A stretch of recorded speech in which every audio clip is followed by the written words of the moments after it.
ce geste de toi viendra mon secours. Viens semer dans mon âme le grain de l'amour. Je traverse un désert et je meurs de soif. Montre-moi le mystère qui garde la foi. Bonjour, bienvenue à la Victoire de l'amour, bienvenue chez vous. J'espère que vous allez bien ce matin, qu'on se prépare à vivre une superbe journée. Aujourd'hui, j'ai le goût de développer avec vous une phrase que j'aime tellement dans le Nouveau Testament. C'est dans une des lettres de Saint Jean. Écoutez bien ceci.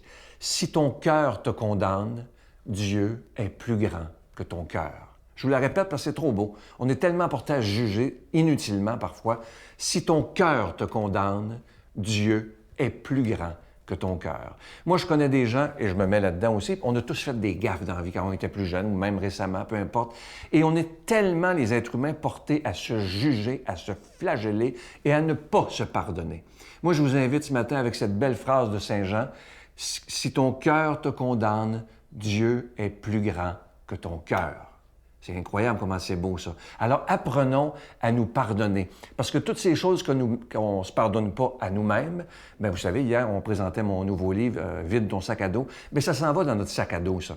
De la culpabilité. Je sais qu'il y a tellement de gens qui vivent la culpabilité. Ça donne des maladies, ces affaires-là. Il faut apprendre à se libérer de la culpabilité et parce qu'on sait que Dieu, lui, nous a déjà pardonné. Mais le plus difficile, c'est de se pardonner à soi-même, les conneries qu'on a fait, les niaiseries qu'on a fait. On en a tous fait, je me mets là-dedans aussi, des choses dont je suis pas fier, mais j'ai appris à me pardonner et à ne pas me flageller, parce que ça donne rien. Au contraire, la culpabilité, ça peut tellement nous détruire et parfois même nous mener dans des dépressions épouvantables. Alors, moi, j'aurais le goût de vous dire ce matin, oubliez ce que Dieu a déjà oublié. Pour lui, c'est du passé. Il vous a pardonné. Et la preuve de ça, c'est la phrase que je vous ai dit tantôt. C'est pas moi qui l'a dit, c'est dans Saint Jean. « Si ton cœur te condamne, Dieu est plus grand que ton cœur. » Moi, je vous invite après l'émission, si vous avez du temps, de prendre un 5-10 minutes. Intériorisez-vous, et il n'y a rien de mieux que de mettre sur papier, l'écrire. Pas dans le téléphone, mais vraiment l'écrire. Les choses que vous avez de la difficulté à vous pardonner, des choses que vous avez faites et que vous avez donc de la misère à vous pardonner. Regardez cette liste-là, déchirez-la, mettez-la à la poubelle où vous voulez ou brûlez-la en sachant que Dieu vous a déjà pardonné et demandez-lui de vous aider à vous pardonner pour ainsi vous libérer. Moi, je vous le dis, quand vous serez libéré de la culpabilité, ce sentiment qui est épouvantable, vous allez devenir des gens libres. Parce qu'on ne peut pas toujours vivre tout ça. Hey, moi, je connais des gens, là, je n'aimerais pas évidemment, vous ne les connaissez pas de toute façon, mais des gens qui vivent une culpabilité depuis plus de 40 et parfois une personne que je connais 50 ans. Une erreur que cette personne-là a faite il y a 50 ans, imaginez, et incapable de se pardonner. J'ai le goût de dire à des gens qui vivent ce drame-là, parce qu'il y en a qui écoutent ce matin, qui vivent ça, qui ont vécu des choses 20, 30, 40, 50 ans passés et qui ne sont pas capables de se pardonner à eux-mêmes. Je vous répète la phrase, elle est trop belle, vous l'écrirez. Si ton cœur te condamne, Dieu est plus grand que ton cœur. Oubliez jamais ça et oubliez pas non plus ce que je vous ai dit tantôt. Oubliez ce que Dieu a déjà oublié. Mettez ça dans l'océan de l'oubli et dites au Seigneur, moi je veux être libre maintenant et je veux vraiment avancer vers l'amour en étant libre de toute culpabilité. Notre Père qui es aux cieux, que ton nom soit sanctifié, que ton règne vienne, que ta volonté soit faite sur la terre comme au ciel. Donne-nous aujourd'hui notre pain de ce jour. Pardonne-nous nos offenses, comme nous pardonnons aussi à ceux qui nous ont offensés. Et ne nous laisse pas entrer en tentation, mais délivre-nous du mal, car c'est à toi qu'appartiennent le règne, la puissance et la gloire pour les siècles des siècles. Amen. Je continuerai à croire, même si tout le monde perd espoir. Je continuerai à aimer, même si les autres parlent de haine. Je continuerai à construire, même si les autres détruisent. Je continuerai à parler de paix, même au milieu d'une guerre. Je dessinerai des sourires sur des visages en larmes. et je tendrai les bras à ceux qui se sentent épuisés. Oui, je continuerai à croire. Je suis tellement content de vous présenter mon tout nouveau livre. Il est tout chaud, tout chaud. Le titre, c'est « Vide ton sac à dos ». C'est un livre que j'ai eu beaucoup de joie à écrire et j'ai eu le privilège d'être aidé par l'unique Lambert. C'est lui, entre autres, qui a écrit la biographie, la magnifique biographie de Ginette Renault. Et ce que j'aime de Lambert, c'est qu'il m'a vraiment bien compris. Et lorsque vous regardez la couverture du livre, ça dit « Vide ton sac à dos ». Ça veut dire qu'il y a tellement de choses qu'on porte pour rien, qui nous font du mal avec les années. Mais si on décidait de vider notre sac à dos de la haine, de la jalousie, de l'envie, de l'amertume, mettez les mots négatifs que vous voulez, pour le remplir de belles choses. Vous savez que Jésus, dans l'Évangile, nous dit « Mon joug, il est léger. Mon fardeau, il est léger. » Alors, on peut remplir notre sac à dos avec ce Jésus qui est le Prince de la paix. Et ça, pour moi, c'est extrêmement important. Je vous rappelle que vous le recevrez avec un don de 25 $. Et si vous voulez 2 cadeaux, 2 livres, c'est avec un don de 40 $. Je vous remercie de tout cœur de ce que vous faites pour la victoire de l'amour, parce que si on est là, c'est grâce à vous. Voici maintenant comment vous le procurez. Par la poste, vous nous écrivez à La Victoire de l'amour, casier postal 120, succursale Boucherville, à Boucherville, J4B 5E6. Ou par téléphone, par carte de crédit, du lundi au jeudi, de 8h à 17h, au 514-523-4433. Ou à notre numéro sans frais, le 1-888-811-9291. Vous pouvez aussi faire votre don par Internet sur notre site web au www.lavictoiredelamour.org.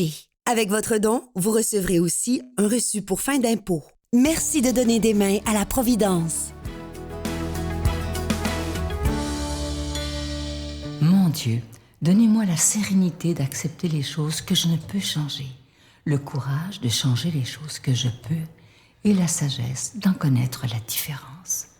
Amen.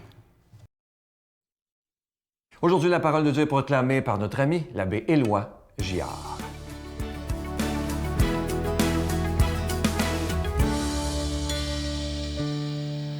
Bon matin, mes amis. Bon matin, bon début de semaine en ce lundi 30 septembre. Oh, le temps avance, le temps file, hein? On n'est pas capable de l'arrêter. Oh, l'été est pas mal derrière nous, hein? Il s'achève. Il y aura peut-être quelques jours d'été des Indiens, peut-être, hein? Mais inexorablement, on s'en va vers des mois exigeants, plus exigeants au plan de la température, c'est sûr. Eh bien, Jésus va nous poser une bonne question. Il va nous centrer sur l'essentiel. Pas sur le dehors, mais sur ce que je vis en dedans, auprès des plus fragiles, des plus vulnérables. On y va, on est dans l'Évangile de Luc.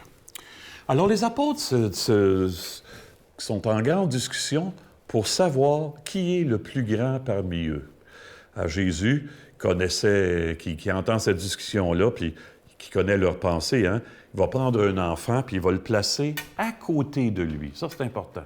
Il va le placer à côté de lui, puis il va dire, celui qui accueille en mon nom un enfant comme celui-ci, c'est moi qui l'accueille, puis celui qui m'accueille accueille celui qui m'a envoyé. Celui d'entre vous qui est le plus petit, celui-là est le plus grand.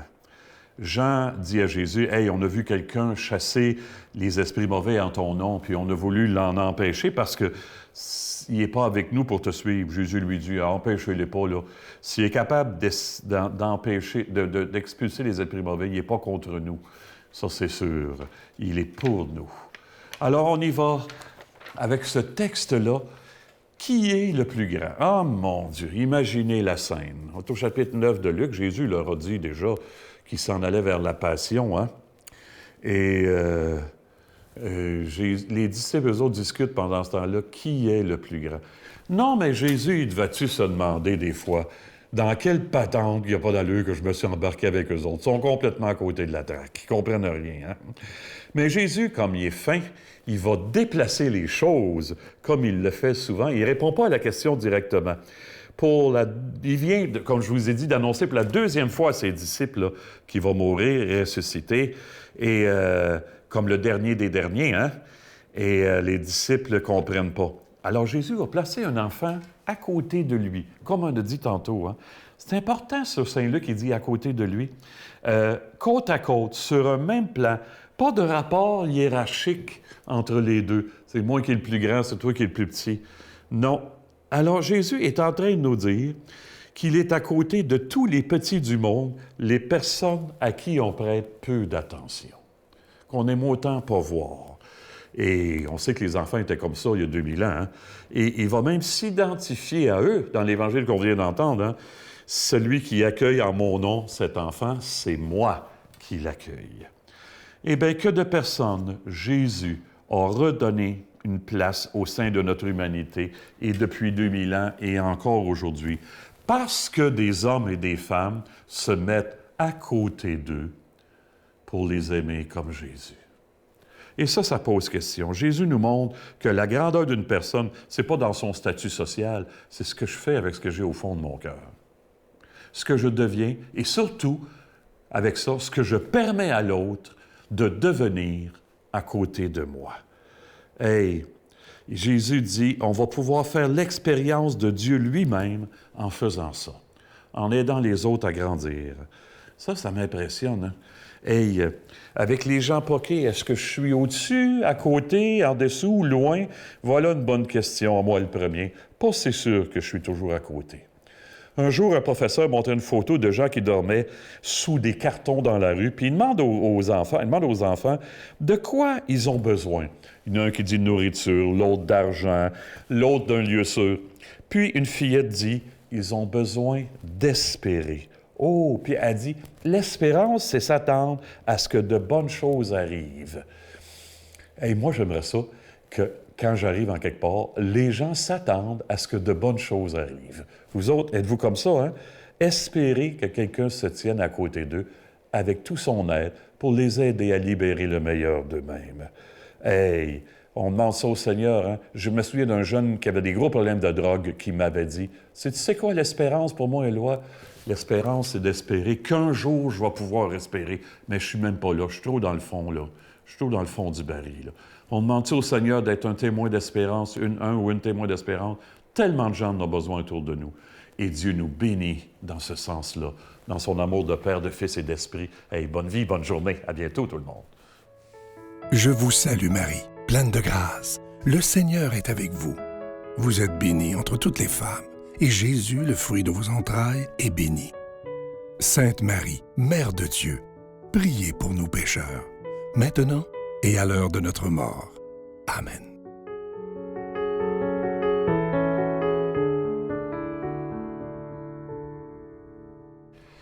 Il me reste évidemment le temps de vous parler de mon tout nouveau livre. Je suis tellement content. Vous avez vu l'émission hier probablement. Il s'intitule « Vide ton sac à dos ». C'est en collaboration avec Lambert. Je dois vous dire que j'en ai fait plusieurs livres dans ma vie. Vous allez vous dire, il dit toujours ça, mais non. Là, je vous le dis, c'est celui qui me ressemble le plus. Je vous le dis, je le relisais parce qu'évidemment, j'ai eu beaucoup de discussions avec Lambert. Et il a un don, cet homme-là. C'est lui qui a fait la biographie de Ginette Renault il y a 2 ans. Et il y a un an. Et il a un talent extraordinaire. Je veux le remercier. Pour moi, c'est le meilleur que j'ai fait depuis 30 ans. J'en suis très, très fier. Alors, il s'intitule « Vide ton sac à dos ». C'est le cadeau du mois d'octobre. Je vous rappelle que dans une semaine, lundi prochain, le 7 octobre, les billets pour le Centre Vidéotron seront en vente à 10 h le matin. Je vous rappelle ceux qui seront avec nous. Ça sera le samedi 24 mai 2025 au Centre Vidéotron. Mélissa Bédard, Guylaine Tanquin, Patrick Normand, Nathalie Laure, Sœur Angèle sera là en conférence. L'ex-mannequin international Dominique Bertrand, David Bernard, Christine Michaud, Martin Larocque, Claire Jacques, Victor de Paris, Geneviève sera avec nous, je serai là, et toute l'équipe de la Victoire de l'amour. Je vous promets des moments absolument extraordinaires et n'oubliez pas, j'ai tout fait avec l'équipe. Les billets sont le moins cher possible. Ça commence à 16 $ et ça finit à 34,75 et ça comprend tous les frais. À bientôt. Je pense que toute crise de panique vient d'un choc. Et tant qu'on n'a pas mis le doigt sur le choc qui a provoqué ça, c'est difficile d'en guérir. Revenir en arrière à des temps primitifs, retrouver l'eau et l'air. Est-ce un rêve naïf? Avant Adam et Ève, le serpent et la pomme, s'inventer un pays qui n'appartient